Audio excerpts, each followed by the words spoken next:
C'est à Glasgow, en Écosse, qu'un petit garçon parle de sa vie antérieure. Aujourd'hui, nous n'allons pas parler mort, tragédie ni possession, mais bel et bien réincarnation. Si toi aussi tu es intéressé pour connaître l'histoire de ce petit garçon assez étrange, je t'invite à regarder ma vidéo. N'hésite pas à t'abonner à ma chaîne si elle te plaît et c'est parti pour un nouvel épisode de Low Mystery.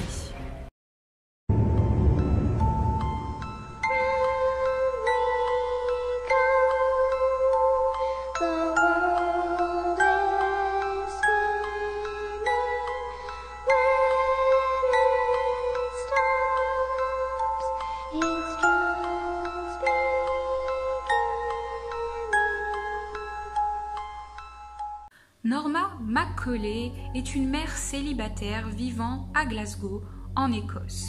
Elle a donc deux jeunes garçons, Martin l'aîné et Cameron le plus jeune. Martin est un garçon tout à fait banal, tandis que Cameron, lui, a quelque chose d'un petit peu particulier. En effet, Cameron est un enfant très bavard et dès l'âge qu'il a commencé à pouvoir parler, il a retracé l'histoire d'une vie qu'il aurait soi-disant vécu avant. Plus le jeune homme grandissait, plus les éléments de son histoire devenaient concordants. Il parlera d'une île bien précise, celle de Barra, et d'une maison blanche qu'il aurait eue sur la plage. Au départ, Norma n'y croyait pas réellement, mais plus le jeune homme grandissait, plus l'histoire devenait concrète et Norma devenait donc inquiète. Elle commença alors à faire quelques recherches et découvrit avec stupéfaction que l'île de Barra existait bel et bien. Au début, je me suis dit, il cherche à nous faire marcher. Et puis j'ai commencé à me poser des questions. Comment peut-il bien connaître le nom de cette île ?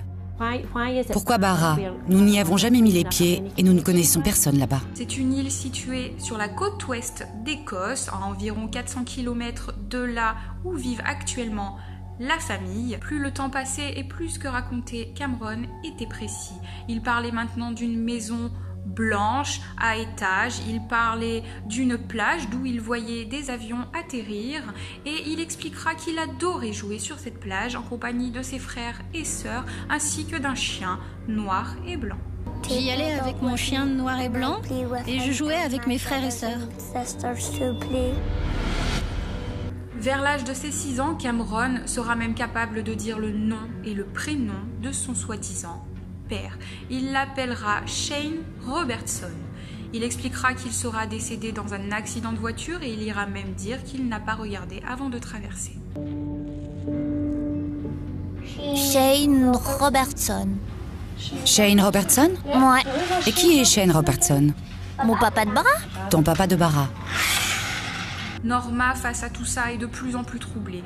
Elle cherche donc alors des réponses auprès d'un pédopsychiatre, Jim Tucker. Jim Tucker est un pédopsychiatre qui étudie à l'université. Il aurait fait plusieurs enquêtes sur des histoires similaires à celles du petit garçon. On l'observe partout dans le monde, dans les milieux et familles qui croient ou non en la réincarnation. Nombreux sont les cas où les déclarations des enfants se sont révélées exactes. Jim Tucker décidera alors d'entamer de longues conversations avec Cameron. Cameron réexpliquera toujours les mêmes choses. Cette île à Barra qui lui manque, cette famille qu'il aurait eue avant, cette plage qu'il adorait jouer et de plus en plus de détails précis. Tu peux me décrire ta maison à Barra ? Elle était blanche. Tu te souviens combien d'étages il y avait ? Un ou plusieurs ? Un étage. Est-ce que tu as vu ton père se faire renverser ? Tu te souviens de son nom ? Oui, comment s'appelait-il ? Shane Robertson. Shane Robertson. Tu pourrais me le décrire ? Il avait les cheveux en brosse et il portait toujours des chemises. C'est avec donc la maman de famille que le pédopsychiatre décida d'emmener Cameron à Barra.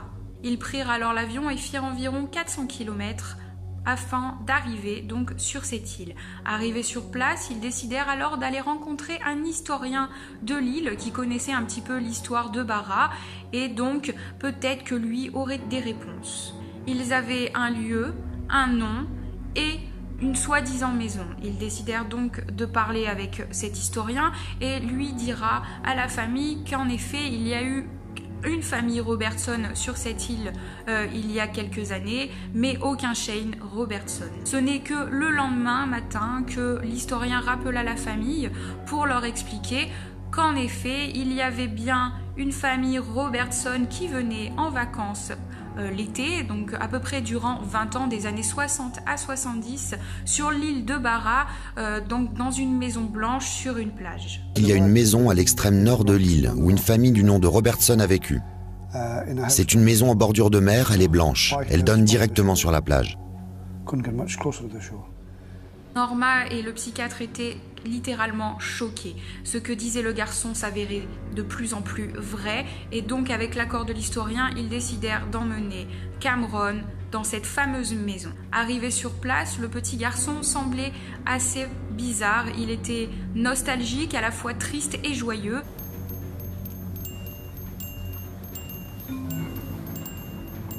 Que se passe-t-il?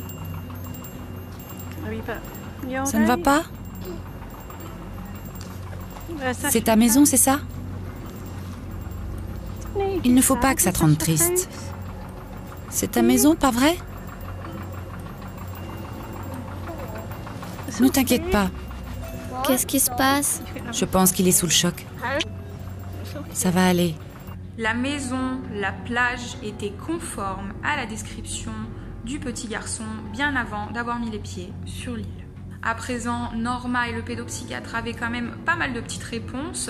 Ils décidèrent donc de retourner à Glasgow et une fois sur place, Norma ne s'arrêta pas là. Elle voulait maintenant savoir si ce que disait son fils était réel ou pas. La maison, c'était vrai, la plage, c'était vrai, l'île l'était aussi. Maintenant, restait à savoir si il y avait bien eu un Shane Robertson. Donc, elle décida de se référencer sur la famille un petit peu Robertson. Lors de leur voyage à Barral, l'historien expliqua que la famille venait donc en vacances sur l'île l'été, mais qu'en réalité, ils vivaient à Glasgow, donc en Écosse, même lieu où vivent actuellement Cameron et sa famille. Norma trouva alors une personne de la famille, donc Robertson, Gilly Robertson, et elle entra en contact avec elle. Gilly Robertson reçut alors Cameron et sa mère chez elle. Elle sortit alors un vieil album photo et elle en feuilleta les pages en compagnie de 2 personnes. C'est une fois qu'elle vit le chien sur une des photos que Norma fut interpellée. Elle demanda alors à Gilly quel est cet animal et Gilly dit voilà, c'est le chien de berger des gardiens. Étrangement, le chien ressemblait complètement à ce que racontait Cameron. C'était un chien noir et blanc. Lorsque vous alliez à Barra, avez-vous le souvenir d'avoir eu un chien? Ah, vous devez parler du chien de Callum et Peggy qui habitaient dans cette maison. Ils avaient un chien de troupeau. Gilly expliquera également qu'aucun Shane Robertson ne fut connu dans sa famille et qu'aucune personne ne fut décédée d'un accident de voiture, aucun enfant non plus. Aujourd'hui, l'histoire de Cameron Macaulay reste irrésolue. On ne sait toujours pas si c'est une coïncidence ou si c'est vraiment un rappel de sa vie antérieure. Maintenant, Cameron Macaulay n'en parle plus et on est passé complètement à autre chose. Mais sachez que ce n'est pas le seul cas d'enfant qui raconte ces histoires-là. Ça se passe en général avant l'âge de leurs 6 ans et c'est quand même très très mystérieux puisque souvent c'est avéré qu'il y a des concordances entre ce que raconte l'enfant et ce qui s'est passé. Voilà, j'espère que ma vidéo vous aura plu, n'hésitez pas à vous abonner et je vous dis j'espère à bientôt.